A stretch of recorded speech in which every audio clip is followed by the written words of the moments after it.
আসসালামু আলাইকুম প্রিয় শিক্ষার্থীরা, আশা করছি তোমরা সবাই ভালো আছো, সুস্থ আছো।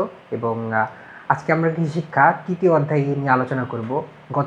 বিগত ক্লাসগুলোতে আমরা আলোচনা করেছি প্রথম দ্বিতীয় অধ্যায় নিয়ে, এবং আজকে আমরা তৃতীয় অধ্যায় বিশেষ ভূমি সম্পৃক্ত কৃষি প্রযুক্তি যেগুলো আছে সেগুলো নিয়ে আলোচনা করব। তো শুরু করার আগে আমরা জেনে নিই যে আসলে আমরা আজ এই অধ্যায় থেকে কী কী বিষয় নিয়ে আলোচনা করব। তো আমরা আজকে আলোচনা করব প্রথমত বীজ নিয়ে, এবং বীজের যে বিস্তারিত তথ্যগুলো সেগুলো জানবো, এবং পরীক্ষায় কোনগুলো আসতে পারে সেগুলো সম্পর্কে আলোচনা করব।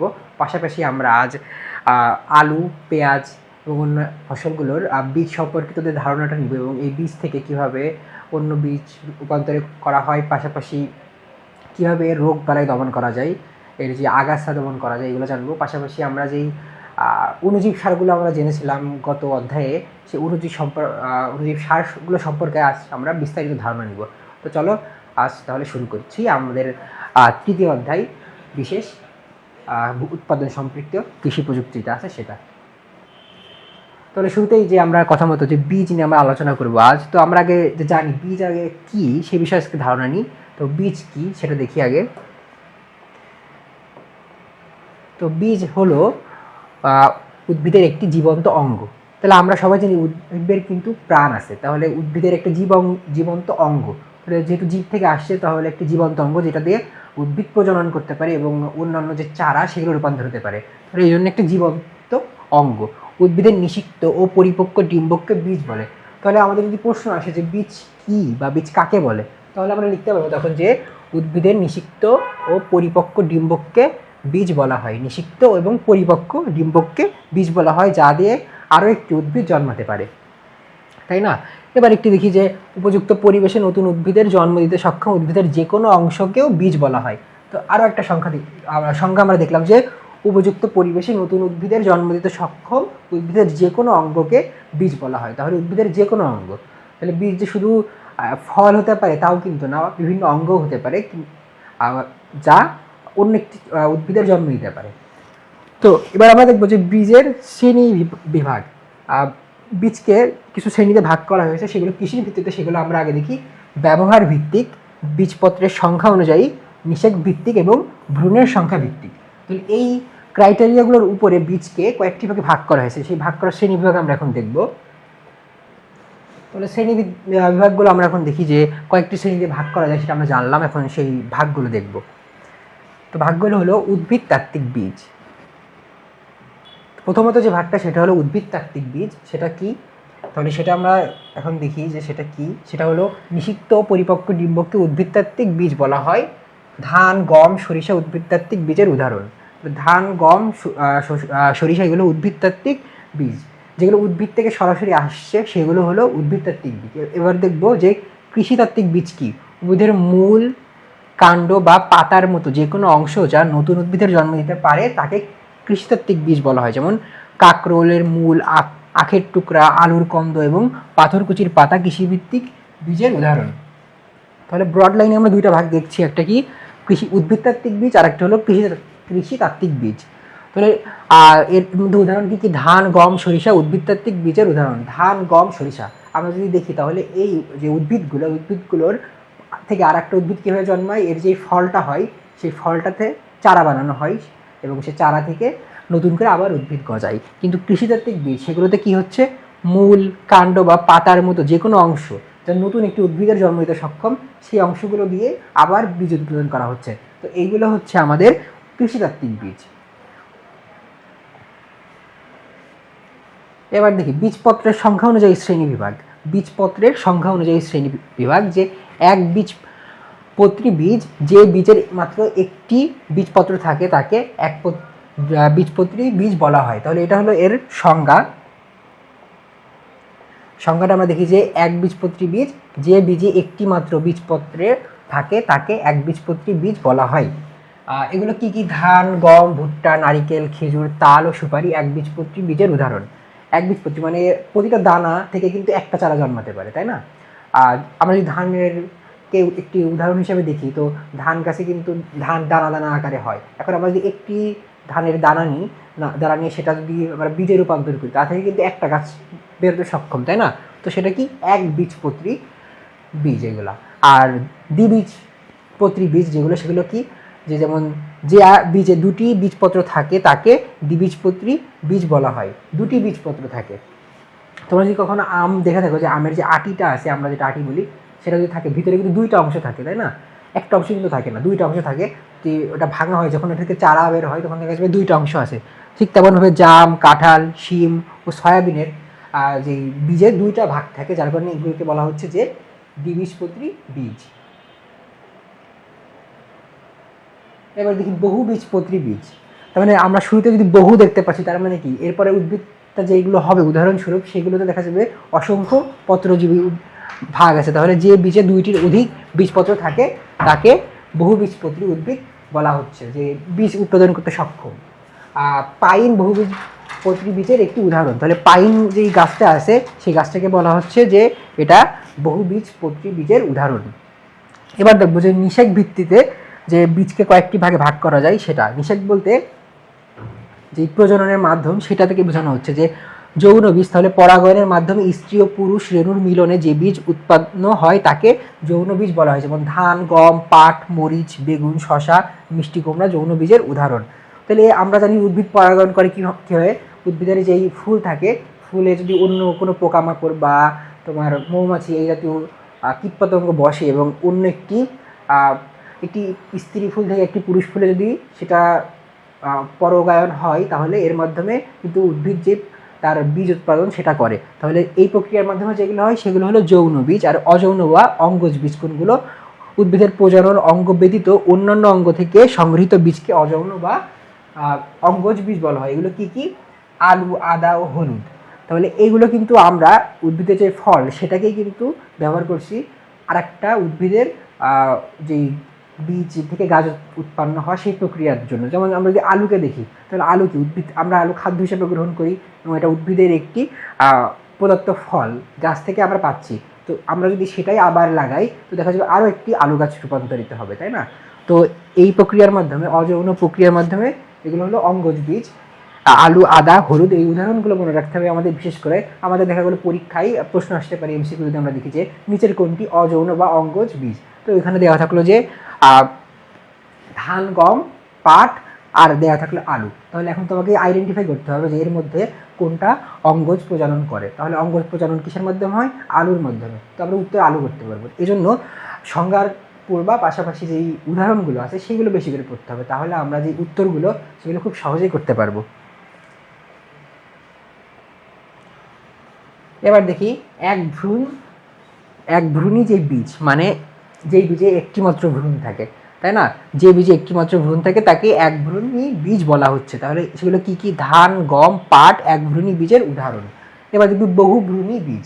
ভ্রূণ বলতে যেই আমরা যদি মানুষের ক্ষেত্রে বুঝি যে সন্তান ভূমিষ্ঠ হওয়ার আগে যে ছোট্ট পর্যায়ে থাকে, ধীরে ধীরে মায়ের গর্ভে বড় হয়, তো ছোট্ট যে অবস্থা সেটাকে কিন্তু ভ্রূণ বলা হয়। তো উদ্ভিদের ক্ষেত্রেও ঠিক তেমন। উদ্ভিদের যখন বীজের মধ্যে সুপ্ত অবস্থায় ছোটোভাবে থাকে আরও একটি নতুন উদ্ভিদ, তখন সেটাকে ভ্রূণ বলা হচ্ছে। তো যে বীজে একাধিক ভ্রূণ থাকে তাকে বহুভ্রূণী বীজ বলা হয়। যেমন কি কি হতে পারে? নারিকেল ও তাল বহুভ্রূণী বীজের উদাহরণ। এবার দেখবো শস্য পরিস্থিতির ভিত্তিতে বীজকে দুই ভাগে ভাগ করা হচ্ছে, শস্য উপস্থিতির ভিত্তিতে। তাহলে এখানে দুইটা ভাগ, যে একটা শস্যাল বীজ একটি অশস্যাল বীজ। এবার দেখি শস্যাল বীজ কি আসলে। যেসব বীজের বীজপত্রের বাইরে ভবিষ্যতে ব্যবহারের জন্য খাদ্য হিসেবে শস্য সঞ্চিত থাকে সেগুলো হলো শস্যাল বীজ। তাহলে শস্যাল বীজটা কি দেখতে পাচ্ছি আমরা, যে যেসব বীজের বীজপত্রের বাইরে, তার মানে বীজটা যদি আমরা এভাবে ধরি, মূল বীজ বা ভ্রূণ আমরা দেখতে পাচ্ছি, আর এই যে বীজের বাইরে যে অংশগুলো, এর বাইরে যদি বিভিন্ন খাদ্য উদ্ভিদ গ্রহণ যেগুলো করে সেগুলো সঞ্চিত থাকে, তাহলে এই বীজটাকে বলা হচ্ছে কি? শস্যাল বীজ।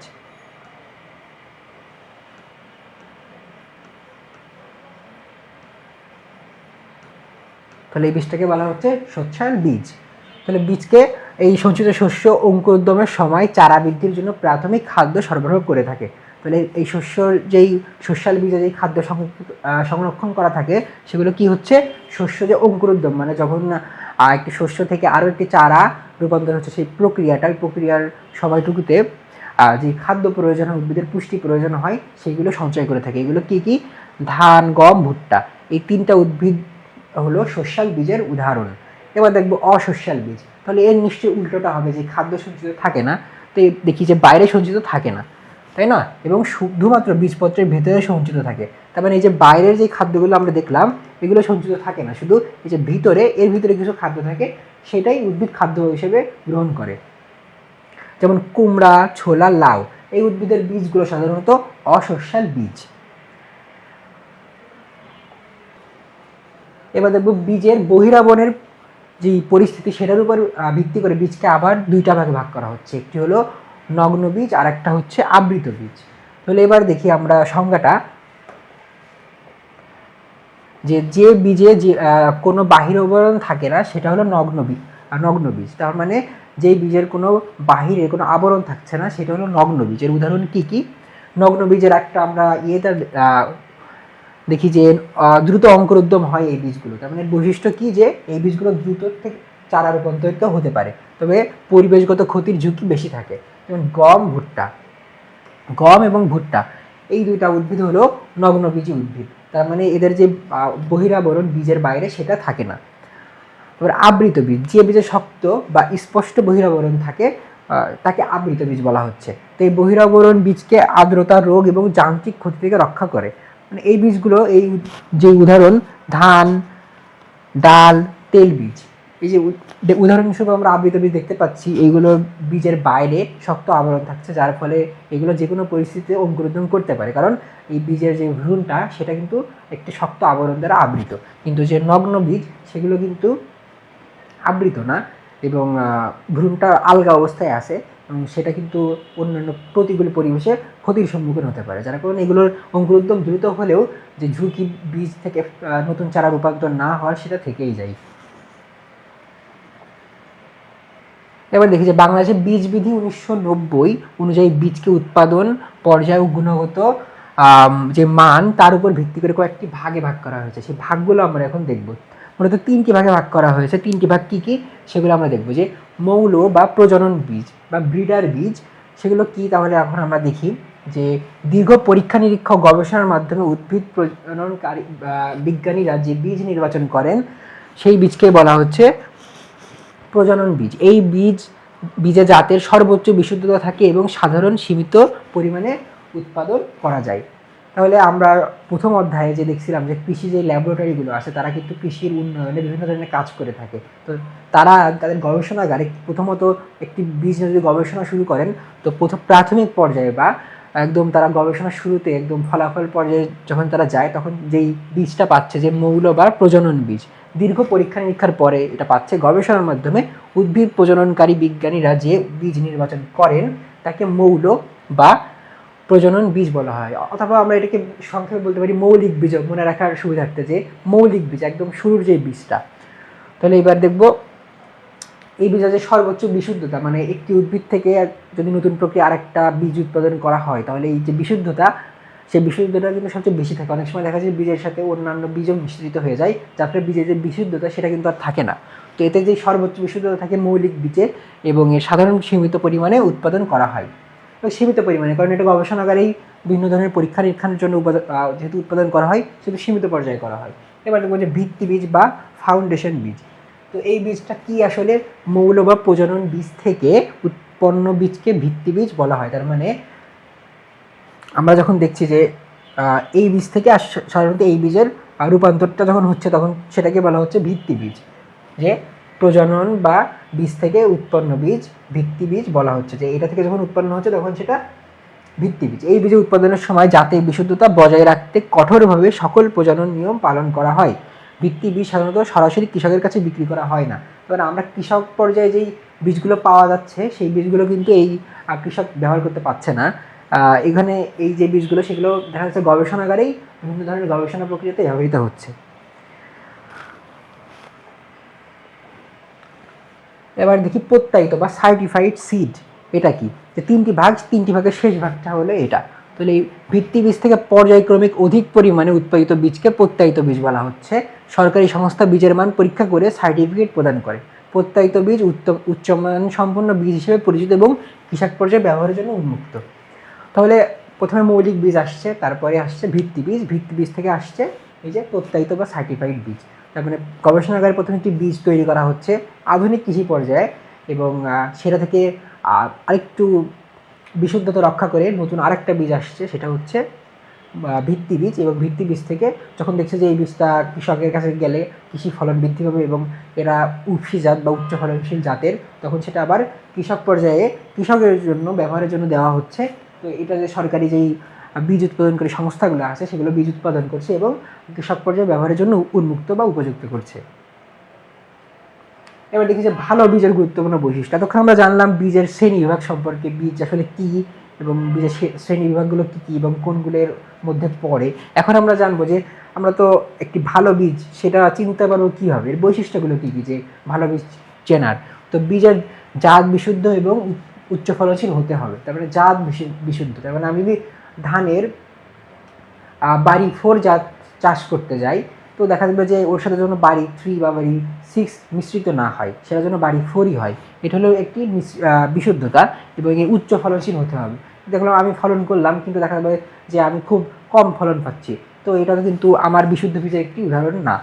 এবার দেখবো বীজে আগাছা বা অন্য জাতের বীজের মিশ্রণ থাকা যাবে না, নির্দিষ্ট বীজের পরিমাণ কমপক্ষে 94% হবে। তাহলে কি বীজে আগাছা, দেখা যাচ্ছে যে আমরা যদি কোথাও চারা রোপণ করি কোনো কিছুর, ওর সাথে কিন্তু ঘাসও জন্মায়। তো ঘাস কি ওখানে আগে তো ছিল না, তাই না? নতুন করে যখন আমরা বীজ দিচ্ছি ওই বীজের মধ্যে কিন্তু অনেক ঘাসের চারাও লুকায়িত অবস্থায় আছে, সেইগুলো যখন অঙ্কুরোদ্গম হচ্ছে তখন বুঝতে পারছি যে এর ভিতরে আগাছা হিসেবে ওইগুলো উৎপন্ন হচ্ছে।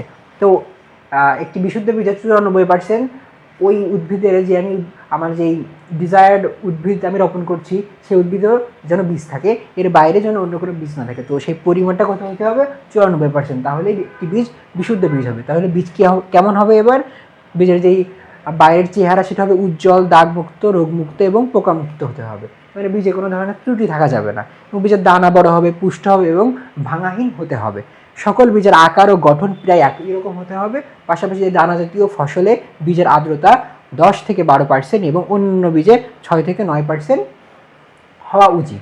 বীজ দাঁত দিয়ে কাটলে পরীক্ষা করলে কুট জাতীয় শব্দ হবে এবং বীজের যে গজানোর ক্ষমতা 70 বা 80% বা তার বেশি হতে হবে। তো ব্রড লাইনে আমরা দেখতে পাচ্ছি এগুলো একটি ভালো বীজ চেনার উপায় এবং ভালো বীজের বৈশিষ্ট্য। তো এখন যদি প্রশ্ন আসে যে ভালো বীজ চেনার উপায় কি, ব্যাখ্যা করো। তো আমরা কিন্তু তখন এই যে বৈশিষ্ট্যগুলো, এই বৈশিষ্ট্যগুলো উল্লেখ করতে পারবো এবং আমরা অ্যান্সার করতে পারবো এই ধরনের কোশ্চেনের জন্য। তো এই ধরনের কোশ্চেন অ্যান্সার করার জন্য আমাদের যে বীজের ভালো বীজের বৈশিষ্ট্য সেগুলো মনে রাখা কিন্তু খুবই গুরুত্বপূর্ণ। তাহলে এগুলো আমাদের গুরুত্ব সহকারে পড়তে হবে। এবার আমরা দেখতে পাচ্ছি যে উপযুক্ত কৃষি পরিবেশ অঞ্চল নির্বাচন। তাহলে বীজ যখন আমরা তৈরি করতে যাব তখন অবশ্যই আমাদের উপযুক্ত কৃষি পরিবেশ অঞ্চল লাগবে ভালো বীজ তৈরির জন্য। তো বীজ উৎপাদনের জন্য সেই কৃষি অঞ্চল নির্বাচন করতে হবে যেখানে নির্দিষ্ট জাতের ফসল ভালো জন্মায়। মাটির প্রকৃতি, বৃষ্টিপাত, সূর্যের আলো, দিনের দৈর্ঘ্য, বাতাসের আর্দ্রতা এবং ভূমির উচ্চতা এই জন্য গুরুত্বপূর্ণ। তাহলে এইভাবে আমরা একটি ভালো অনুকূল পরিবেশে আমাদের যে কাঙ্ক্ষিত বীজ সেটার উৎপাদন করতে পারি। তার জন্য আমাদের আসলে কি কি বিষয় জরুরি সেটা আমরা যদি দেখি তাহলে সবচেয়ে বেশি প্রয়োজন কি, একটি ভালো জমি নির্বাচন করা। কারণ আমরা ওই মাটি থেকেই কিন্তু নতুন করে আরেকটি বীজ থেকে গাছ জন্ম নেবে। এই জন্য কিন্তু জমি যে নির্বাচন সেটা খুব গুরুত্বপূর্ণ। সেই জমিতে কী কী বৈশিষ্ট্য থাকতে হবে যেগুলো আমরা বিবেচনায় রাখবো, যে মাটির বুনট, গঠন, উর্বরতা, বীজ উৎপাদনের জন্য উপযুক্ত হতে হবে। তো বুনট সম্পর্কে আশা করি তোমরা মনে রেখেছো যে আমরা গত ক্লাসগুলোতে বুনট নিয়ে আলোচনা করেছি। তো আর নতুন করে আলোচনা করছি না, এই জন্য যে মাটির বুনট ঠিক থাকতে হবে, গঠন এবং উর্বরতা দুটাই ঠিক থাকতে হবে। আমরা গঠন এবং উর্বরতা সবগুলো বিষয় সম্পর্কে কিন্তু বিগত ক্লাসগুলোতে আলোচনা করেছি, তোমরা ওইগুলো দেখবে এবং স্লাইডটা পড়লে এই বিষয়গুলো বুঝতে আরও সহজ হবে। তো পূর্বে ওই জমিতে একই বা অন্য জাতের ফসল চাষ করা হয়নি এবং মাটিতে রোগ জীবাণু পোকামাকড় কম থাকা দরকার। মাটির অম্লমান 6 থেকে 7 থাকা বাঞ্ছনীয়। ফসলের জাত অনুযায়ী পৃথকীকরণ দূরত্ব বজায় রাখা প্রয়োজন।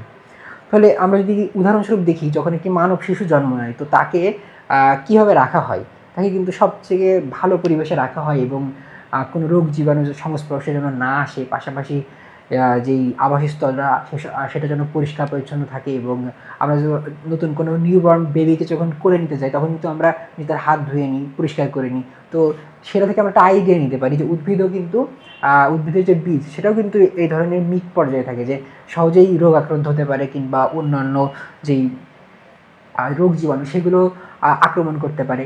এজন্য আমরা ওই বীজ উৎপাদনের জন্য যে আমাদের যে কি চারা রোপণ করবো যে জায়গাটিতে, সেই জায়গাটিতেও কিন্তু এই যে গুণাবলী সেগুলো থাকতে হবে। এর ফলে কিন্তু আমরা একটি রোগমুক্ত নতুন চারা পাবো, যেটা দিয়ে আমরা আমাদের কাঙ্ক্ষিত যে ফসল উৎপাদন লক্ষ্যমাত্রা সেটা অর্জন করতে পারবো। তাহলে পরের স্লাইডে আমরা দেখেছি বীজ ফসলের পৃথকীকরণ দূরত্ব। আমরা যখন ফসল রোপণ করব, তখন রোপণ করার জন্য যে দূরত্ব বজায় রাখতে হবে, যাতে একটি বীজের সাথে অন্য একটি বীজের যে মিশ্রণ সেটা না ঘটে। তো আমরা কীভাবে সেটা করতে পারি, যে প্লটগত দূরত্ব, যে এক প্লট থেকে অন্য প্লটের যে যথাযথ দূরত্ব সেটা প্রথমে মেনটেন করতে হবে। পাশাপাশি যেই সময়গত বিভিন্ন জাতের ফসল ভিন্ন সময়ে লাগানো, মানে আমি যদি এক সময় ধান লাগাচ্ছি, এক সময় গম লাগাচ্ছি, এবং দুইটা ফসল যেন একসাথে মিক্স না হয়ে যায়, চারার তাহলে দেখা যাবে ধানের সাথে গমের চারা মিশ্রণ হবে। এবং যে উদাহরণস্বরূপ আমরা দেখতে পাচ্ছি যে মুসুর, ধান, গম আমরা পাশাপাশি 3টা ক্ষেত্রে রোপণ করি, তাহলে এর মধ্যে 2 থেকে 3 মিটারের দূরত্ব রাখতে হবে। পাশাপাশি যদি আলু এবং পাট রোপণ করি, তো সেক্ষেত্রে 20 থেকে 30 মিটারের দূরত্ব বজায় রাখতে হবে। সরিষা, মুগ, বেগুন যদি পাশাপাশি কোনো ক্ষেত্রে রোপণ করা হয় চারা উৎপাদনের লক্ষ্যে, তো সেক্ষেত্রে 90 থেকে 100 মিটারের দূরত্ব রাখতে হবে একটির সাথে আরেকটির ক্ষেত্রে। এবার দেখবো যে বিশুদ্ধ বীজ আমরা যখন রূপান্তর করব, তখন আমরা সেগুলো সংগ্রহ করার ক্ষেত্রে কোন কোন বিষয়গুলো মাথায় রাখবো। যখন কৃষক তার বীজ সংগ্রহ করবেন নতুন ফসল উৎপাদনের লক্ষ্যে, তখন অবশ্যই তাকে এই বিষয়গুলো নজরে রাখতে হবে। তো কী কী সেই বিষয়গুলো, তো দেখি যে শুরুতেই জাতের নাম। এখন আমি কোন ফসলের কোন জাত উৎপাদন করছি সেটা যদি না জানি, তাহলে সেটা তো একটি অবশ্যই বড় অজ্ঞতা। তো সেই জন্য আমাদের সবার আগে জানতে হবে আমরা কোন ফসলের কোন জাতটা উৎপাদন করছি, এবং উৎপাদকের নাম, কোড, অন্য জাতের বীজের শতকরা হার, বীজের অঙ্কুরোদ্গম ক্ষমতা, বীজের আর্দ্রতা, বীজ পরীক্ষার তারিখ এবং বীজের হার। তো এই বিষয়গুলো, এই 7টি বিষয়গুলো অবশ্যই আমাদের জানতে হবে বীজ সংগ্রহের পূর্বে। এবং বীজের যেই হার নির্ধারণ করা হয় সেটা অঙ্কুরোদ্গম হার, সেটা কীভাবে নির্ধারণ করা হচ্ছে, যে বিশুদ্ধতা, অঙ্কুরোদ্গম ক্ষমতা, বপনের সময় এবং মাটির উর্বরতা, যে বীজ থেকে যে ফলনটা আসবে সেগুলো কিন্তু এই 4টি বিষয়ের উপর নির্ভর করবে।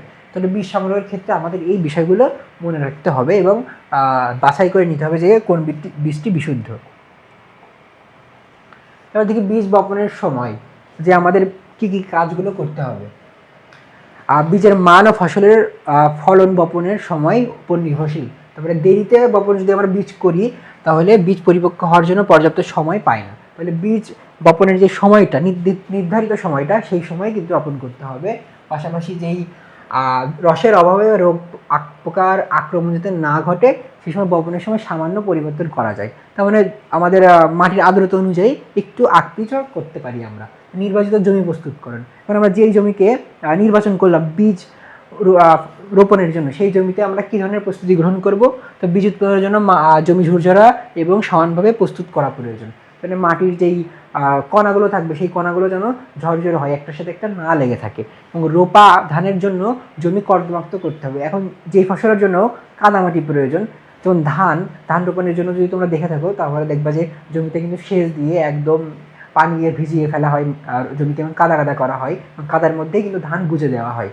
ধানের যেই চারাটা অঙ্কুরোদ্গমিত হয়, সেটা আগে থেকে বীজতলা তৈরি করা হয় প্রথমত ধান রোপণের ক্ষেত্রে, ওই চারাগুলো এনে ওর ভিতরে রোপণ করা হয়। তাহলে রোপায়নের ক্ষেত্রে এই ধরনের জমি তৈরি করতে হবে। পাশাপাশি যেই গমের জন্য শুকনো অবস্থায় 4-5 বার চাষ করতে হবে। গম কিন্তু আবার পানি সহ্য করতে পারে না। আমরা যখন ফসলের অঞ্চল সম্পর্কে জেনেছি এবং কোন ফসল কোন অঞ্চলে ভালো জন্মে, তখন আমরা দেখেছি কিন্তু যে উত্তর অঞ্চলে গম ফসল ভালো জন্মে। তো উত্তর অঞ্চলের মাটি কিন্তু শুকনা, কারণ এদিকে একটু বৃষ্টিপাত কম হয়, যার ফলে দেখা যায় এবং সেচেরও একটু অপরাজনীয়তা আছে, যার কারণে কিন্তু গম ফসল ভালো হয়। তো ওই অঞ্চলে রোপণের জন্য কি শুকনো অবস্থায় 4-5 বার চাষ করতে হবে। চাষ করা মানে যে জমিতে নাঙল দিয়ে বা পাওয়ার টিলার ট্রাক্টর দিয়ে জমি খুঁজে নিতে হবে, এটা চাষ দেওয়া বলা হয়। তো সার প্রয়োগের মাত্রা ফসল ভেদে পরিবর্তিত হয়। কারণ ফসল যেই ফসল আমি চাষ করব বা যেই ফসলের চারাতে রূপান্তর করব, তো সেই অনুযায়ী যেই ফসলের চাহিদা অনুযায়ী আমরা সারের যেই রেশিওটা সেটা পরিবর্তন আনতে পারি। এবার দেখি বীজ শোধন। আমরা চারা জন্য যখন বীজ জমিতে বপন করব, তার আগে কিন্তু বীজকে আমরা শোধন বা বীজকে বিশুদ্ধকরণের একটা প্রক্রিয়া দেখতে পাচ্ছি, যে প্রক্রিয়া করে নিতে হবে। সেগুলো কি কি, যে বীজ শোধন রোগ বহন করতে পারে, কারণটা কি কি কারণে বীজ রোগ বহন করতে পারে, তাই বপনের আগে শোধন করা আবশ্যক। তাহলে এতে ছত্রাকনাশক ব্যবহার করা যেতে পারে, যেমন ভিটাভেক্স, প্রোভ্যাক্স, অটোস্টিন এই ধরনের ছত্রাকনাশক বীজ দেখা যাচ্ছে ছত্রাকের আক্রমণও ঘটতে পারে। কারণ দেখা যাচ্ছে যে বীজ যখন বাজারজাত করা হচ্ছে প্যাকেটজাত করে, তখন ওর ভিতরে জীবাণু থাকতেও পারে। তো সেক্ষেত্রে আমরা চারাতে যেন এগুলো না ছড়াই, যার কারণে আমরা বীজ রোপণের আগে বীজ শোধন করে নিতে পারি বিভিন্ন ধরনের ছত্রাকনাশক দিয়ে। বীজ বপন ও রোগিং। এবার দেখি বীজ সমান গভীরতা এবং সারিতে বপন করতে হবে। রোগিং। এখন রোগিংটা কি, এটা কিন্তু প্রায় পরীক্ষায় আসে যে রোগিং কি। তোমার 1 নম্বর যেই নাম্বার প্রশ্ন থাকে 1 মার্কের, সেখানে কিন্তু প্রায় আমরা দেখতে পারি যে এই ধরনের কোশ্চেন আসে। তো এই জন্য রোগিং কি আমাদের আগে একটা ধারণা নেওয়া প্রয়োজন। তো সেটা কি, অনাকাঙ্ক্ষিত উদ্ভিদ ও আগাছা অপসারণ। রোগিংটা হচ্ছে অনাকাঙ্ক্ষিত ও উদ্ভিদ ও আগাছা অপসারণ। এখন যখন বীজ বপন করবো তখন তার সাথে আমরা আগেই বললাম যেমন যে অন্যান্য উদ্ভিদের বীজ মিশ্রিত থাকতে পারে। 94% আমরা দেখেছি কি বিশুদ্ধ বীজের হার, কিন্তু তার মধ্যে কিন্তু 6% অন্য জাতের বীজ থাকতেও পারে। তো সেক্ষেত্রে আমরা কী করবো, বীজ বপনের পরে কিন্তু বুঝতে পারবো যে এটা সব চারাগুলো একরকম, বাকি 4-5টা চারা কিন্তু ভিন্ন ধরনের। তো সেগুলো কিন্তু উদ্ভিদের যেই পুষ্টি গুণ সেগুলো বিনষ্ট করতে পারে, কিংবা আমরা ওদের আগাছাগুলোকে কিন্তু আমরা এক্সট্রাভাবে খাদ্য দিচ্ছি, সেগুলো কিন্তু কোনো প্রয়োজন নেই। এই কারণে আমরা ওই চারাগুলো তুলে ফেলবো। এই যে তুলে ফেলার যে প্রক্রিয়া যেটা, সেটা হচ্ছে রোগিং। ফুল আসার আগে আকার উচ্চতা অনুযায়ী অন্য জাতের গাছ অপসারণ। ফুল আসার পর অনেক ক্ষেত্রে আইডেন্টিফাই করা যায় কিছু উদ্ভিদের ক্ষেত্রে যে এটা ভিন্ন জাতের উদ্ভিদ, তো তখন আমরা সেগুলো তুলে ফেলবো। তো এই প্রক্রিয়াটাও রোগিংয়ের মধ্যে পড়ে। এবং রোগিংটা কোন সময় করা যায় এটাও কিন্তু গুরুত্বপূর্ণ, কারণ পরীক্ষার প্রশ্নে কিন্তু আমরা দেখতে পাই যে রোগিং করা যায় কোন পর্যায়ে ফসলের। তো রোগিং কিন্তু 3 পর্যায়ে করা যায়। রোগিং 3 পর্যায়ে করা যায়: ফুল আসার আগে, ফুল আসার পরে এবং পরিপক্ক পর্যায়ে। এই 3 পর্যায়ে আমরা রোগিং বা অনাকাঙ্ক্ষিত উদ্ভিদ ও আগাছা আছে সেগুলো সরাই নিতে পারি। এবার দেখি রোগিংয়ের গুরুত্ব, আমরা এটা কেন করব, এর যে গুরুত্ব সেটা কি। তো কি, জাতের বিশুদ্ধতা রক্ষা পাই, পাশাপাশি উন্নত মানের বীজ উৎপাদন সম্ভব, রোগ পোকা দমন করা সহজ হয় এবং বাজারে বেশি মূল্যে বিক্রি করা যায়। আমার বীজটা যখন ভালো হবে অবশ্যই সেটা আমরা ভালো মূল্যে বিক্রয় করতে পারবো। তো সেই জন্য যে বীজের বিশুদ্ধতা রক্ষা করতে হবে এবং বীজের যে মানটা সেটা যেন ঠিক থাকে। তো এই যে ক্রাইটেরিয়া, এগুলো পূরণের জন্য আমাদের রোগিং করা প্রয়োজন। পাশাপাশি সার প্রয়োগ এবং সেচ। বীজে আমরা কী ধরনের সারটার প্রয়োগ করতে পারি সেগুলো কি, বীজ ফসলের জন্য জৈব রাসায়নিক সার প্রয়োগ করতে হয়। জৈব সারগুলোর আমরা প্রয়োগ করবো, পাশাপাশি রাসায়নিক যে সারগুলো গুরুত্বপূর্ণ উদ্ভিদের জন্য, ওই উদ্ভিদের জন্য নির্দিষ্ট উদ্ভিদের জন্য নির্দিষ্ট সার, তো সেগুলো আমরা রোপণ করবো। সারের পরিমাণ মাটির উর্বরতার উপর নির্ভর করে। এখন মাটি যতটুকু উর্বর সার কিন্তু ততই কম লাগে, কিন্তু মাটি যদি অনুর্বর হয় দেখা যাচ্ছে তখন কিন্তু সার বেশি লাগে। তো এটা মাটির উর্বরতার শক্তির উপর নির্ভর করে সার প্রয়োগের হারটা। এবং ফসল বৃদ্ধির বিভিন্ন পর্যায়ে প্রয়োজন অনুযায়ী পানি সরবরাহ করব। মানে আমাদের ফসল যখন বৃদ্ধি পাবে তখন ফসলের যেই যখন প্রয়োজন মাটির আর্দ্রতা বুঝে আমাদের তখন মাটিতে এই ধরনের সেচ প্রদান করতে হবে। বীজ ফসলের পরিচর্যা এবং সংগ্রহ। এখন আমরা দেখতে পারবো যে বীজে আমরা কী ধরনের পরিচর্যা করব এবং এটা কীভাবে সংগ্রহ করব। তো চলো দেখা যাক যে বীজ ফসলের যে উৎপাদনের জন্য নিয়মিত পরিচর্যা যেগুলো প্রয়োজন হয় সেগুলো কি, রোগ দমন, পোকা দমন এবং আগাছা দমন। পাশাপাশি যে বীজের পরিপক্ক হওয়ার পরপরই সংগ্রহ করা উচিত। তাহলে বীজ যখন পরিপক্ক পূর্ণ পর্যায়ে চলে আসবে তখনই সংগ্রহ করতে হবে, তাতে আবার নতুন করে ফল আসার আগেই। সংগ্রহের পর মাড়াই ও ঝেড়ে পরিষ্কার করে সংরক্ষণ করতে হবে। পেঁয়াজের বীজ উৎপাদন প্রযুক্তি। তাহলে এবার আমরা দেখব যে এতক্ষণ আমরা বীজের যে বৈশিষ্ট্য, কী ধরনের বীজ আমরা উৎপাদন করতে পারবো এবং মাটি কী ধরনের মাটির প্রয়োজন, বিশুদ্ধ বীজ কীভাবে চিনবো, এগুলো জানলাম। এখন আমরা একটু বিস্তারিত জানবো একটা নির্দিষ্ট বীজ নিয়ে, যেমন পেঁয়াজের বীজ। পেঁয়াজের উৎপাদন যে প্রযুক্তি সেটা সম্পর্কে আমরা জানবো এবং আমরা যে ইমপ্লিমেন্টেশন আমাদের এতক্ষণের যেই কথাবার্তাগুলো সেগুলো এই পেঁয়াজ বীজের যখন আমরা দেখতে যাব তখন দেখতে পারবো, তাই না। এখন দেখবো পেঁয়াজ আমাদের দেশে অন্যতম গুরুত্বপূর্ণ মশলা ফসল। তাহলে পেঁয়াজ কি জাতীয়, তো দেখি এবার পেঁয়াজ বীজ। বর্তমান দেশে মোট চাহিদার মাত্র প্রায় 25% পেঁয়াজ বীজ উৎপাদিত হয়। তার মানে আমাদের দেশে যে চাহিদা আছে পেঁয়াজ বীজের, তো তার মাত্র 25% কিন্তু আমাদের দেশে উৎপন্ন হচ্ছে, বাকিটা আমাদের বাইরে থেকে আমদানি করতে হয়। বিশ্বে পেঁয়াজের গড় ফলন হেক্টর প্রতি প্রায় 18 টন হলেও বাংলাদেশের ফলন মাত্র প্রায় 4 টন। মানে বিশ্বে যেখানে বাকি দেশগুলোতে যেসব প্রধানত যে দেশগুলোতে পেঁয়াজ উৎপাদন করা হয়, পেঁয়াজ বীজ উৎপাদন করা হয়, সেগুলোতে যেই উৎপাদনের পরিমাণ হেক্টর প্রতি 18 টন, কিন্তু বাংলাদেশে প্রায় 4 টন। তার মানে আমরা দেখতে পাচ্ছি যে কত কম আমাদের দেশে, যার কারণে আমাদের দেশে 25%-এর বেশি আমরা বীজ উৎপাদিত করতে পারি না এবং সেটা আমাদের বাইরে থেকে আমদানি করতে হয়। এবার দেখবো যে গুরুত্ব চাষ এলাকা। এখন দেখবো পেঁয়াজের যে বীজ উৎপাদন এটা কেন গুরুত্বপূর্ণ এবং এটা কোন কোন এলাকায় চাষ করা হয়। তো এবার দেখি বাংলাদেশের মাটি জলবায়ু, বাংলাদেশের মাটি ও জলবায়ু পেঁয়াজ চাষের জন্য খুবই উপযোগী। তার মানে বাংলাদেশের যে মাটি আছে এবং জলবায়ু আছে তা পেঁয়াজের চাষের জন্য খুবই গুরুত্বপূর্ণ দেখা যাচ্ছে। এবং কোন কোন এলাকায় চাষ করা হয়, পাবনা, রাজশাহী, বগুড়া, যশোর, চাঁপাইনবাবগঞ্জ, জয়পুরহাট অঞ্চলে ব্যাপক পেঁয়াজ চাষ করা হয়। তো তোমাদের এই অঞ্চলে যাদের বাসা তারা কিন্তু জেনে থাকবে যে তোমাদের এলাকাতে কী ধরনের পেঁয়াজ চাষ করা হয় এবং এবং এর পেঁয়াজ চাষের প্রক্রিয়া সম্পর্কে হয়তো জেনে থাকবে। তো এই অঞ্চলগুলোতে পেঁয়াজের ব্যাপক চাষ হচ্ছে, পাশাপাশি যে কুমিল্লা, ফরিদপুর, শরীয়তপুর এবং টাঙ্গাইল এলাকাতেও পেঁয়াজের চাষ করা হয়। বর্তমানে প্রায় 35,000 হেক্টর জমিতে পেঁয়াজের চাষ হচ্ছে। তাহলে পেঁয়াজের যে গুরুত্ব সেটা আমরা দেখতে পেলাম, এবং পেঁয়াজ চাষ হয় বাংলাদেশের কোন কোন এলাকায় সেগুলো আমরা দেখতে পারলাম, যে পাবনা, রাজশাহী, বগুড়া, যশোর প্লাস কুমিল্লা, ফরিদপুর, শরীয়তপুর এই অঞ্চলগুলোতে পেঁয়াজ চাষ হচ্ছে। এবার দেখি যে আবহাওয়া, পেঁয়াজ চাষের জন্য আসলে কোন ধরনের আবহাওয়ার প্রয়োজন এবং কোন ধরনের আবহাওয়ায় পেঁয়াজগুলো ভালো হয়। তো পেঁয়াজ চাষের জন্য শুষ্ক আবহাওয়া সবচেয়ে উপযোগী। তো শুষ্ক আবহাওয়া কি বাংলাদেশের কোন যে সময়ে ঋতুর কোন ঋতুতে বিদ্যমান থাকে, তোমরা কি বুঝতে পারছো? তো এটা কোন ঋতুতে চাষ করার ফসল? শুষ্ক শুষ্ক আবহাওয়া থাকে বাংলাদেশে সাধারণত শীতকালে, কারণ এই সময় দেখা যায় বৃষ্টিপাত হয় না বললেই চলে। হয়তো কোনো কোনো অঞ্চলে কয়েক ফোঁটা বৃষ্টি পড়তেও পারে, কিন্তু বাংলাদেশের বেশিরভাগ অঞ্চলে দেখা যাচ্ছে যে অঞ্চলগুলোতে পেঁয়াজ ভালো হয় সেই অঞ্চলগুলো কিন্তু অনেক বেশি শীত পড়ে, যেমন পাবনা, রাজশাহী, বগুড়া, যশোর, চাঁপাইনবাবগঞ্জ, জয়পুরহাট এই অঞ্চলগুলোতে কিন্তু অনেক বেশি শীত পড়ে। এবং প্রায় শিরোনামে দেখা যায় যে এই ভিতরে কোনো একটি জেলায় সবচেয়ে সর্বনিম্ন তাপমাত্রা রয়েছে। এই জন্য ওই অঞ্চলে শীতকালীন আবহাওয়া অনেক শুষ্ক থাকে, যার কারণে ওই অঞ্চলের পেঁয়াজ চাষ ভালো হয়। তো পেঁয়াজ চাষের জন্য গড় তাপমাত্রা 15 থেকে 30 ডিগ্রি সেলসিয়াস হওয়া ভালো।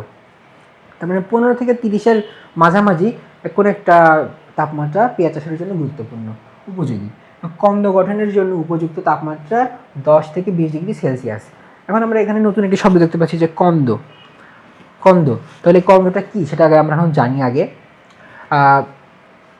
পেঁয়াজ যদি আমরা দেখে থাকি, তো পেঁয়াজ কি? পেঁয়াজ হলো একটি ফলের মতো, অনেকটা আপেল থেকে মতো গোল হয় অনেক ক্ষেত্রে। আবার পেঁয়াজের যেই নিচে সরু একটা অংশ থাকে, তো সরু অংশ থেকে দেখবা যখন পেঁয়াজ চারা রোপণের আগে তখন ওই অংশটুকু থেকে শিকড়ের মতো বের হয়। তো ওইটা যখন আমরা রোপণ করি তখন ওই যে রোপণের যে পর্যায়ে ওই যে শিকড় সহ বের হচ্ছে, তো ওইটাকে কন্দ বলা হচ্ছে। তো এই যে কন্দগুলো আমরা যখন রোপণ করব তখন যে গঠন করতে হবে তার আগে, যে একটু ভালোভাবে রোপণ করার আগে, তো সেটা কখন ভালো গঠন হচ্ছে, যে 10 থেকে 20 ডিগ্রি সেলসিয়াস এই তাপমাত্রায় কন্দটা ভালো গঠন হচ্ছে। বর্তমানে গ্রীষ্মকালেও পেঁয়াজ চাষের পরিমাণ বৃদ্ধি পাচ্ছে। তাহলে আমরা আগেই জেনেছি যে আমাদের দেশের চাহিদা কিন্তু ব্যাপক, কিন্তু উৎপাদন সীমিত, যার কারণে কিন্তু আমাদের যে শুধু শীতকালে পেঁয়াজ চাষ হবে এই আশায় বসে থাকলে হবে না। এর পরিবর্তে আমাদের কৃষি যেই বিদরা আছে এবং যারা কৃষি নিয়ে গবেষণা করছে তারা গ্রীষ্মকালে পেঁয়াজ চাষের জন্য বিভিন্ন জাত উদ্ভাবন করছে এবং বীজ উৎপাদন করছে। সেইগুলো এখন গ্রীষ্মকালেও ব্যবহার করা হচ্ছে, যার ফলে গ্রীষ্মকালেও যে পেঁয়াজ চাষ সেটা করা যাচ্ছে এবং এর পরিমাণও বৃদ্ধি পাচ্ছে দিন দিন। এবার দেখবো যে বীজ উৎপাদনের সময়সূচি, আমরা কিভাবে কোন সময়ে এই পেঁয়াজ বীজ উৎপাদন করব। প্রথম বছরে উৎপাদিত কন্দ থেকে মাতৃকন্দ সংগ্রহ করতে হবে। তাহলে প্রথম বছরে আমরা যদি বীজ উৎপাদন শুরু করি, তো প্রথম বছরে যে কন্দগুলো আমরা লাগাবো সেগুলো থেকে মাতৃকন্দ সেগুলো আগে থেকে সংগ্রহ করতে হবে আমাদের। এবং দ্বিতীয় বছরে বীজ উৎপাদনের জন্য সেপ্টেম্বর থেকে অক্টোবর মাসে বীজ বপন করা হয়। তাহলে পেঁয়াজ চাষের জন্য সেপ্টেম্বর থেকে অক্টোবর মাসে আমাদের বীজ বপন করতে হবে এবং নভেম্বর ডিসেম্বর মাসে পেঁয়াজের চারা রোপণ করা হয়। তাহলে বীজ থেকে যখন চারা আসছে তখন আমরা সেটা আবার নভেম্বর ডিসেম্বর মাসে দুই মাসে সাধারণত বীজ বপন করা হচ্ছে এবং চারা হচ্ছে কোন কোন মাসে, নভেম্বর ডিসেম্বর মাসে, তখন আমরা চারা রোপণ করছি। তো এবার দেখবো পেঁয়াজের জাত সম্পর্কে, কোন কোন জাত থেকে ভালো বীজ হতে পারে। প্রচলিত জাতের মধ্যে রয়েছে বাড়ি পেঁয়াজ 1, বাড়ি পেঁয়াজ 2 এবং বাড়ি পেঁয়াজ 3। বাড়ি পেঁয়াজ 4-5, ফরিদপুরি, তাম্বেরপুরি জাত উল্লেখযোগ্য। ঝিটকা ও শালতা জাত চাষের জন্য ব্যবহৃত হয়। তাহলে এই যে জাতগুলো আমরা দেখতে পাচ্ছি, এই জাতগুলো পেঁয়াজ চাষের জন্য সাধারণত ব্যবহৃত হয়ে থাকে। তো বাড়ি পেঁয়াজ 1-এর কন্দের ওজন প্রায় 35 গ্রাম এবং বাড়ি পেঁয়াজ 2 ও 3-এর কন্দের ওজন প্রায় 50 থেকে 65 গ্রাম হয়ে থাকে এবং ঝিটকা ও শালতা জাত চাষের জন্য ব্যবহৃত হয়ে থাকে। তো এই জাতগুলো থেকে সাধারণত চারা উৎপাদন করা হয়, কারণ এই জাতগুলো হয়তো ভালো ফলন দেয়, যার কারণেই এই জাতগুলো থেকে ভালো ফলনের আশায় কৃষক নতুন করে বীজ উৎপাদনের জন্য রোপণ করে থাকে এবং তা থেকে চারা সংগ্রহ করে। ওদিকে আগাছা দমন, এখন আমরা দেখবো যে আগাছা দমন কেন গুরুত্বপূর্ণ আমরা আগেই জেনেছি।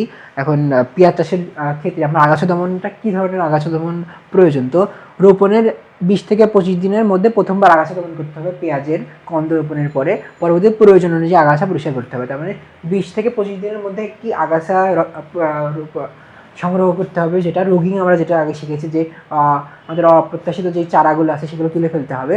তো সেটা 20 থেকে 25 দিনের মধ্যে প্রথমত করা জরুরি, পরবর্তীতে যদি আবার দেখা যায় তো সেক্ষেত্রে প্রয়োজন অনুযায়ী আবার আমরা করতে পারি। এবার দেখবো যে পেঁয়াজের পোকা দমন। এখানে পোকা এবং যেই দমনটা আসে, অনেক সময় পরীক্ষায় প্রশ্ন আসে যে নিচের কোন পোকাটি পেঁয়াজের ক্ষতি করে থাকে, তাই না। তো এখানে কিন্তু পোকার নামগুলো উল্লেখ করা আছে। তো যেমন থ্রিপস পোকার আক্রমণে অটোমিডা 72 WD 1 গ্রাম লিটার অথবা গেইন মিলিলিটার পানিতে মিশিয়ে স্প্রে করতে হয়। তাহলে কোন পোকা পেঁয়াজে আক্রমণ করে? থ্রিপস পোকা। তাহলে পেঁয়াজে এই পোকাটি আক্রমণ করে থাকে। তো এই পেঁয়াজের পোকা দমনের ক্ষেত্রে আমরা এই ওষুধগুলোও ব্যবহার করতে পারি। এখানে সবচেয়ে গুরুত্বপূর্ণ হলো যেই পোকাটা মূলত আক্রমণ করে থাকে সেটা। দেখবো পেঁয়াজের পোকা দমনে যেই কাজগুলো আমরা করতে পারি, থ্রিপস পোকার আক্রমণ অটোমিডা WD অথবা গেইন 1.5 মিলিলিটার পানিতে মিশিয়ে স্প্রে করতে পারি। এটা স্প্রে করলে এই পোকার আক্রমণ থেকে পেঁয়াজ চাষকে আমরা রক্ষা করতে পারবো। এবার দেখি এলাকা ও জমি নির্বাচন। তাহলে আগে আমরা জেনেছি যে পেঁয়াজ চাষে কোন এলাকায় ভালো হয়। তো ওই অঞ্চলগুলোতে আমরা পেঁয়াজ চাষ যে পরিবেশ সেটা কিন্তু উপযোগী। তো এই অঞ্চলগুলোতে আমরা করতে পারবো, পেঁয়াজের যে চারা সেটা রোপণ করতে পারবো। এবার দেখবো যে আমরা আলু চাষ সম্পর্কে আগে জানবো যে আলুর জন্য কোন কোন ধরনের মাটি জমি প্রয়োজন হয় এবং কোন কোন এলাকায় আলু ভালো হয়। তো সেটা আমরা দেখি আগে। বাংলাদেশের দিনাজপুর, বগুড়া, যশোর, মুন্সিগঞ্জ, কুমিল্লা অঞ্চলে আলুর বীজ উৎপাদনের জন্য উপযোগী পরিবেশ বিদ্যমান। তাহলে আলুর বীজের জন্য কোন কোন এলাকা ভালো? বগুড়া, যশোর, মুন্সিগঞ্জ, কুমিল্লা, দিনাজপুর অঞ্চল। বীজ আলুর উৎপাদনের জন্য সুনিষ্কাশিত বেলে দোআঁশ মাটি সর্বোত্তম বলে বিবেচিত। তাহলে আলুর উৎপাদনের জন্য সুনিষ্কাশিত বেলে দোআঁশ মাটি, এবং আমরা আগে কিন্তু জেনেছি বিগত অধ্যায়গুলোতে মাটির বৈশিষ্ট্য সম্পর্কে। এখানে বেলে দোআঁশ মাটি, এইসব মাটির বৈশিষ্ট্য এবং কী কী বৈশিষ্ট্য থাকে। তো জমিতে পানি জমে থাকে এমন নিচু জায়গা বীজ আলুর জন্য অনুপযোগী।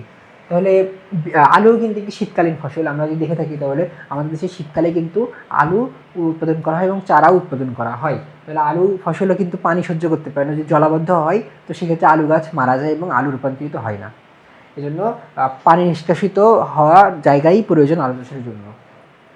দেখবো আলু চাষের জন্য আমাদের কী ধরনের জমি প্রয়োজন। সেই জমি আমরা জানবো। নির্বাচিত জমি সেলোনাসি গোত্রভুক্ত আলু, মরিচ, টমেটো, তামাক ইত্যাদি ফসলের জমি থেকে অত্যন্ত 30 মিটার দূরে থাকতে হবে।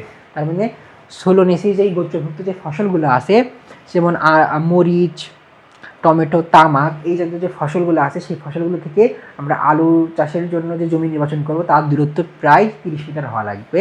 পাশাপাশি জমিতে 5-6 বার চাষ ও মই দিয়ে মাটি ঝুরঝাড়া ও আগাছামুক্ত করতে হবে। তাহলে আলু চাষের জন্য জমিতে চাষ দিয়ে প্রথমে মাটি ঝুরঝাড়া করে নিতে হবে এবং আগাছামুক্ত করতে হবে। চাষের পর জমি 7 থেকে 15 দিন রোদে শুকিয়ে নেওয়া উত্তম, কারণ আমরা জেনেছি যে মাটিতে কোনো প্রকার জলাবদ্ধতা আলু ফসল সহ্য করতে পারে না। এতে করে কি আলু গাছ মারা যায়, যার কারণে রোদে শুকিয়ে নেওয়াও গুরুত্বপূর্ণ। পাশাপাশি আলুর যে কী জাত আমরা নির্বাচন করতে পারি আলু থেকে চারা উৎপাদন বা অঙ্কুরোদ্গমের জন্য, সেগুলো কী স্থানীয় কিছু জাত আছে, যেমন শিলবিলাতি, হাগরই, দেশি লাল গুটি এবং পাকড়ি উল্লেখযোগ্য। উন্নত যে জাতের আলুগুলো আছে সেগুলো কি কুফরি, গৌনীতল, পেট্রোনিস, বাড়ি আলু 17, বাড়ি আলু 18, বাড়ি আলু 41 উল্লেখযোগ্য। এবার দেখবো যে বিদেশি যে জাতগুলো আছে সেগুলো কী আলট্রা, স্টেনিস ও ডায়ামন্ড ব্যবহৃত হয়ে থাকে। তাহলে এবার আমরা দেখতে পাচ্ছি যে এই যে জাতগুলো আছে এই জাতগুলো থেকে আমরা আলু ফসল উৎপাদনের জন্য চারা, সেই চারা ভালো পেতে পারি। এবার দেখবো যে আলু ফসলে সাধারণত কী ধরনের আগাছা হয়ে থাকে এবং দমন কখন জরুরি। যেমন রোপণের পর থেকে 60 দিন পর্যন্ত ক্ষেত আগাছামুক্ত রাখা প্রয়োজন। রোপণের পর থেকে 60 দিন মানে প্রায় 2 মাস আলু ফসল যখন আগাছা আক্রমণটা বেশি হয়ে থাকে এই সময়টাতে, এই সময় যেন আগাছা না থাকে সেদিকে আমাদের খেয়াল রাখতে হবে। পাশাপাশি যে আগাছা থাকলে রোগ ও পোকার আক্রমণ বৃদ্ধি পাবে।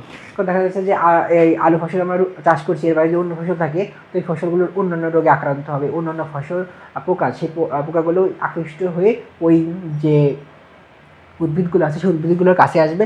তো করে আমাদের যে মূল ফসল সেটা রোগ আক্রান্ত এবং পোকামাকড় আক্রান্ত হতে পারে। এই জন্য আমরা এই ফসলের যাতে আগাছাগুলো না থাকে সেই জন্য খেয়াল রাখতে হবে। এবং আলুর যে পোকা হয় সেই পোকাগুলো কী কী হতে পারে সেগুলো আমরা দেখব, এগুলো কিন্তু খুবই গুরুত্বপূর্ণ। কাটুই পোকা, তাহলে আলু ফসল কী পোকা দ্বারা আক্রমণের শিকার হয়, সেটা হচ্ছে কি কাটুই পোকা গাছ কেটে ব্যাপক ক্ষতি করে।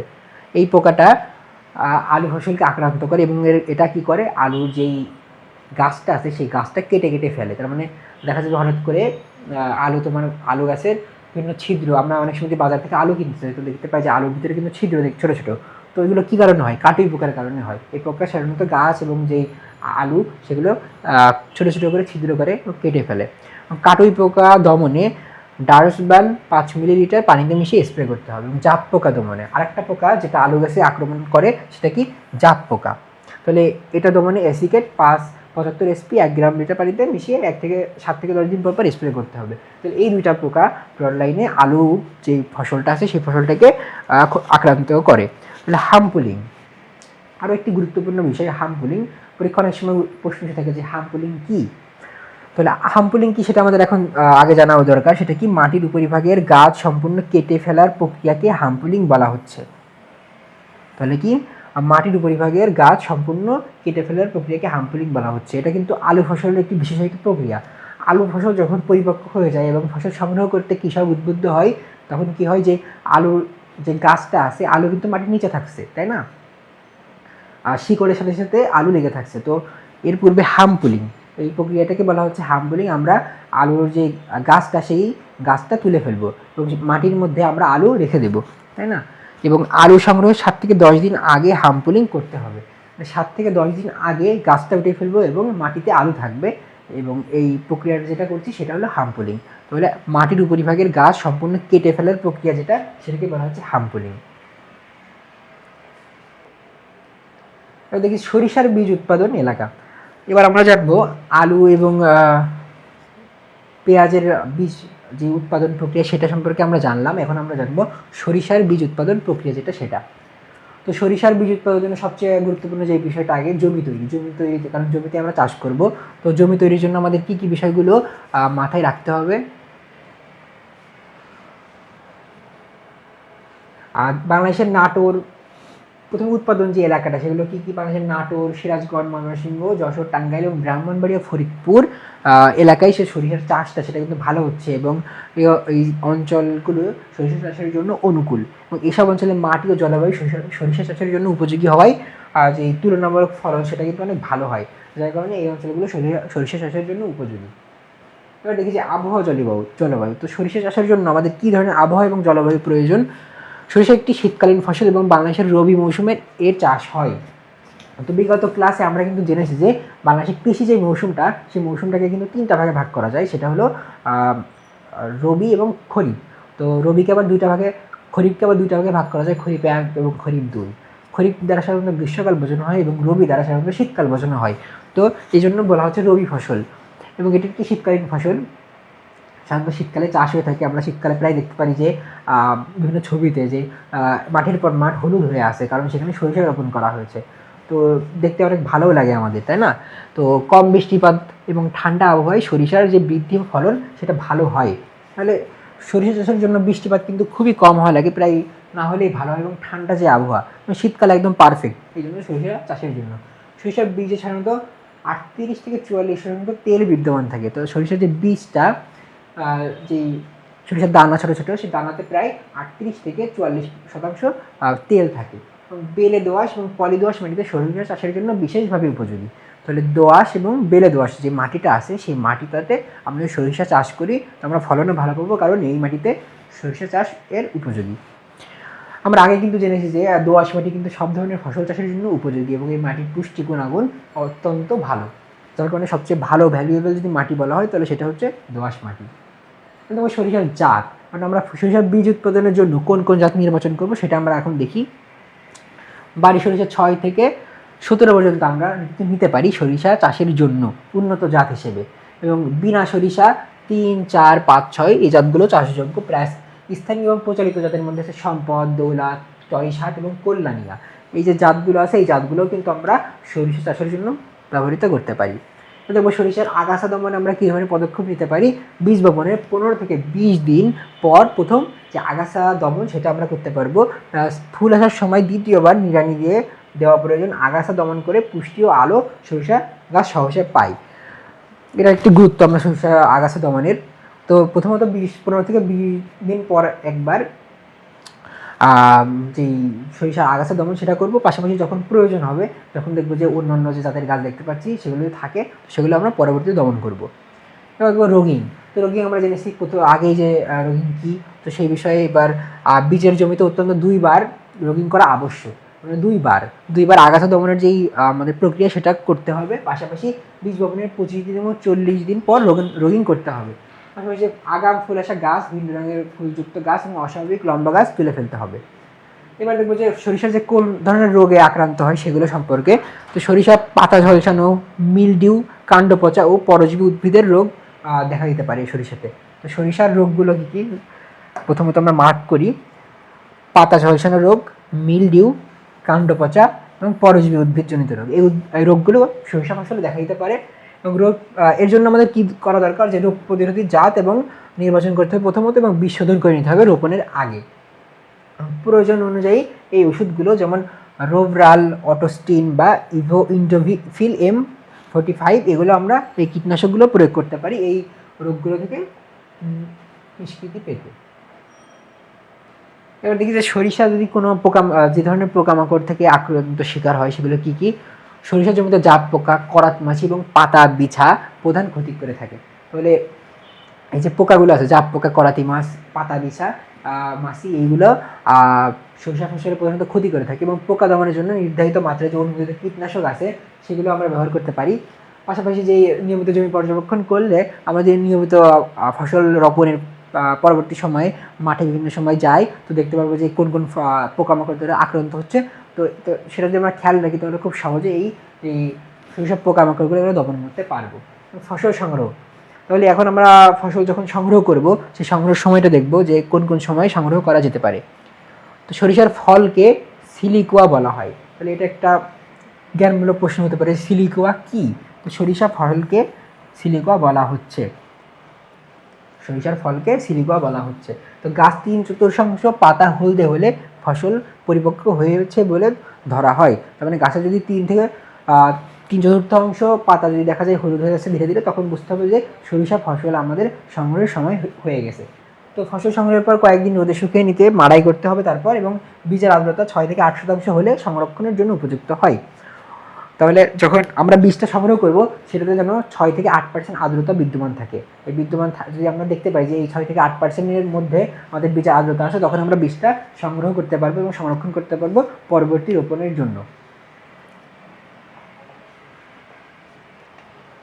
এবার আমরা দেখব যে অণুজীব বা বায়োসার উৎপাদন কৌশল। এতক্ষণ আমরা দেখলাম বীজ সম্পর্কে, বীজ কি, বীজের শ্রেণী বিভাগ, এবং বীজ আমাদের কোন ধরনের বীজ প্রয়োজন এবং বীজের বৈশিষ্ট্য কি, ভালো বীজ চেনার উপায়, এবং 3টে উদাহরণ আমরা দেখলাম যে আলু, পেঁয়াজ এবং সরিষা, এই 3টি বীজ প্রক্রিয়ার যেই উৎপাদন কৌশল এবং এর দ্বারা কী দ্বারা রোগ প্রতিরোধ ক্ষমতা কীভাবে বৃদ্ধি করা যায়, কীভাবে কোন রোগ এবং কোন পোকা দ্বারা আক্রমণ শিকার হয়। এবার আমরা দেখবো যে একটা সার উৎপাদন কৌশল, সেই সার কি, অণুজীব বা বায়োসার। এই সার উৎপাদন আমরা কীভাবে করতে পারি সেই কৌশলটা আমরা এখন দেখব। তাহলে আগে আমাদের জানা উচিত যে অণুজীব সার কী। আমরা যে অণুজীব সার পড়ছি এটা আসলে কী।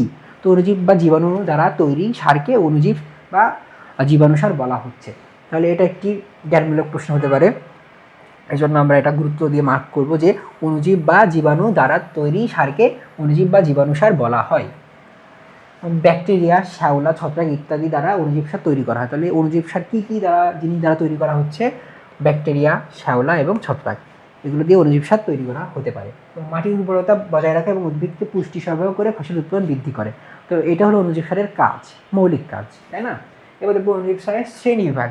তো অণুজীব সারকে আবার কয়েকটা শ্রেণীতে ভাগ করা যায়। এখন দেখবো যে অণুজীব সারের যে শ্রেণীবিভাগগুলো সেগুলো, যেমন নাইট্রোজেন সংক্রান্ত অণুজীব সার, যেই সারগুলো নাইট্রোজেনের ঘাটতি পূরণে ব্যবহার করা হয় সেগুলো আবার নাইট্রোজেন বাহিত অণুজীব সার। সেগুলো কী কী?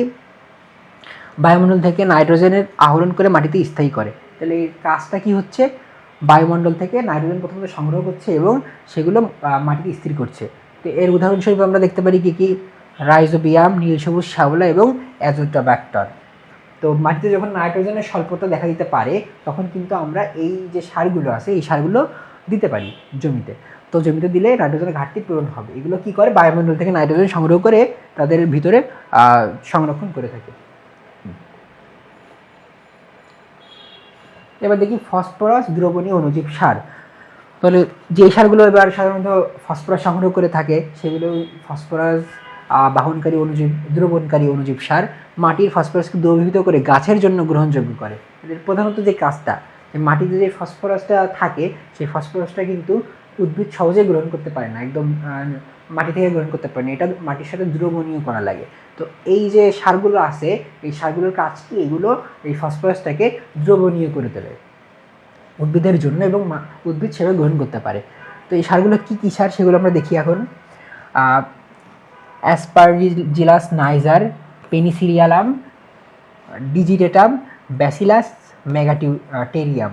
তো এই যে সারগুলো হলো ফসফরাস দ্রবণকারী সার, অণুজীব সার এবং কম্পোস্ট তৈরিকারী অণুজীব সার। কম্পোস্ট তৈরিতে ব্যবহার করা হয়। কম্পোস্ট যদি আমরা দেখে থাকি যে বাসা বাড়ির গৃহস্থলীতে যেই ব্যবহৃত দৈনন্দিন যে বর্জ্য তৈরি হয়, ফলের খোসা, বিভিন্ন ধরনের উদ্ভিদের উচ্ছিষ্ট অংশ, পাশাপাশি যেই গৃহপালিত পশুগুলো আছে সেই পশুগুলোর মলগুলো দিয়ে যেই সারটা তৈরি হচ্ছে সেই সারগুলোকে কিন্তু কম্পোস্ট সার বলা হয়। তো এই কম্পোস্ট তৈরিতে যেই ব্যাকটেরিয়াটা গুরুত্বপূর্ণ ভূমিকা রাখে সেটা কি, ট্রাইকোডার্মা। এই ট্রাইকোডার্মার কাজ হচ্ছে কম্পোস্ট তৈরি করা এবং এটাকে উদ্ভিদের জন্য উপযোগী করে তোলা। তো এটাই হলো কম্পোস্ট তৈরিতে ব্যবহৃত অণুজীব সার। এবার দেখবো যে অণুজীব সার কি। এতক্ষণ আমরা জানলাম জীবাণু সার সম্পর্কে, তাই না? এবার দেখবো অণুজীব সার সম্পর্কে কি। অণুজীব বা জীবাণু দ্বারা, এবার দেখবো যে বায়োসারের যে বৈশিষ্ট্য আছে, তাই না? বায়োসারের যে কী ধরনের বৈশিষ্ট্য বায়োসারে থাকা প্রয়োজন এবং যার ফলে আমরা সেটা মাটিতে রূপান্তর করব।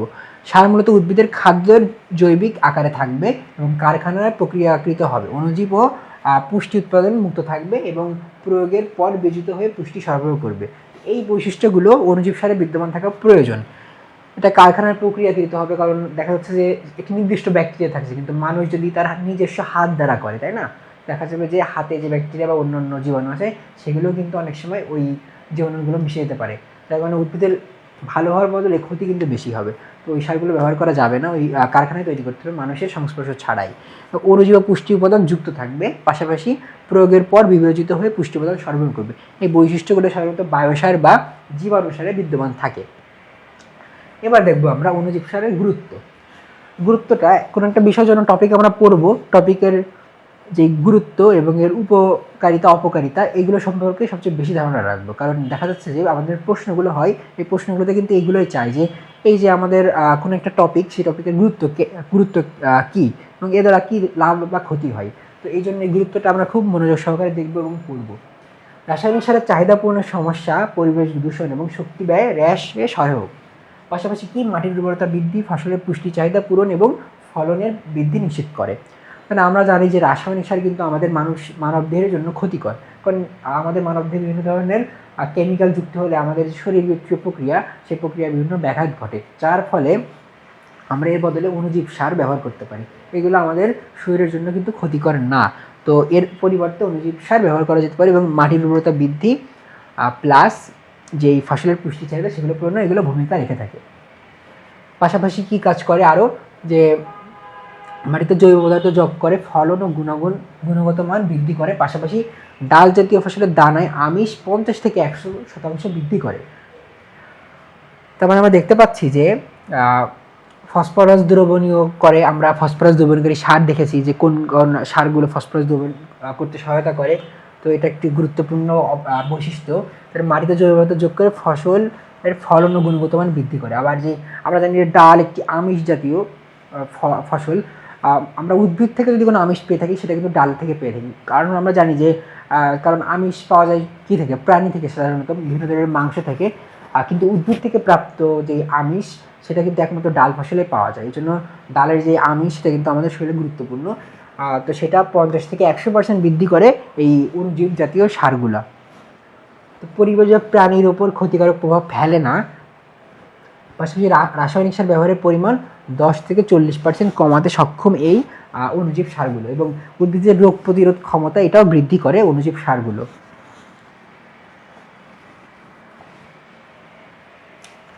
এবার দেখবো যে অণুজীব সারের ব্যবহারে যে কী অসুবিধার সম্মুখীন আমরা হতে পারি। আমি একটু আগে বললাম যে কোনো একটা টপিকের কিন্তু সবচেয়ে গুরুত্বপূর্ণ বিষয় হচ্ছে তার সুবিধা অসুবিধা এবং তার যে গুরুত্ব সেটা।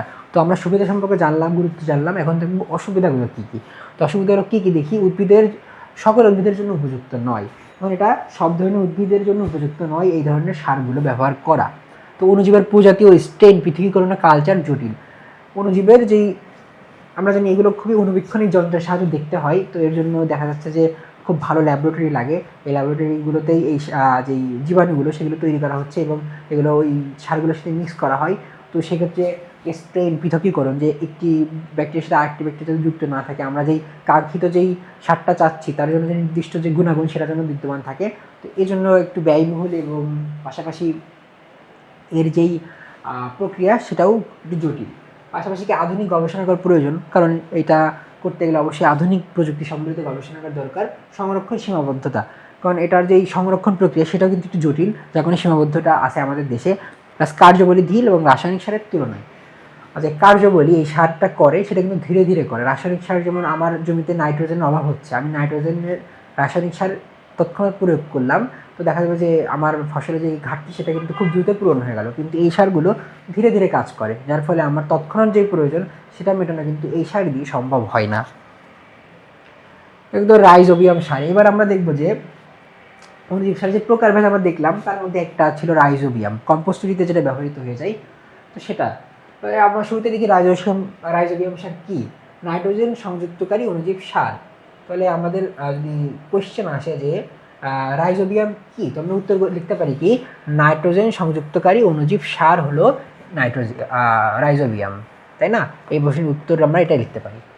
এটা প্রধানত কি কাজ করে, তো এটা কাজ করে শিম জাতীয় উদ্ভিদের শিকড়ে নোডিউল তৈরি করে। তো আমরা যদি শিম গাছ দেখে থাকি, তো শিম গাছে একটু পর পর ছোটো ছোটো গুটির মতো দেখা যায়, তো ওইগুলোকে নোডিউল বলা হয়। ওইগুলোর মধ্যে সাধারণত নাইট্রোজেন সংরক্ষণ করা থাকে, এবং মৃত জীবিতার মাধ্যমে বায়ুমণ্ডল থেকে আর নাইট্রোজেন সংগ্রহ করে থাকে এটা, এবং ইউরিয়ার বিকল্প বা সম্পূরক হিসেবে ব্যবহৃত হয়। তো ইউরিয়া সারের বিকল্প হিসেবে আমরা কিন্তু এই রাইজোবিয়াম সার ব্যবহার করতে পারি।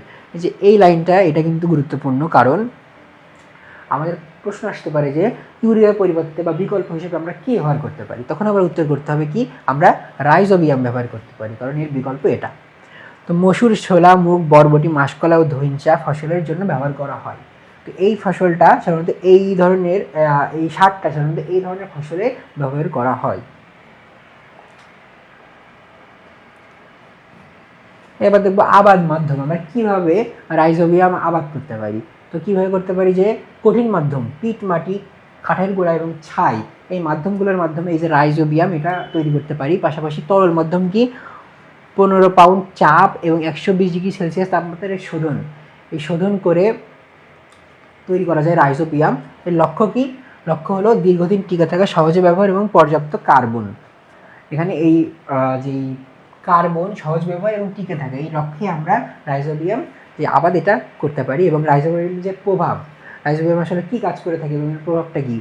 তো লিগিউম গাছের নিডিউল আকারে, রং, পরিমাণ ও নাইট্রোজেনের পরিমাণ প্রজাতির মধ্যে ভিন্ন, ব্যবহার করলে ফসলের ও মাটির উর্বরতা বৃদ্ধি পায়।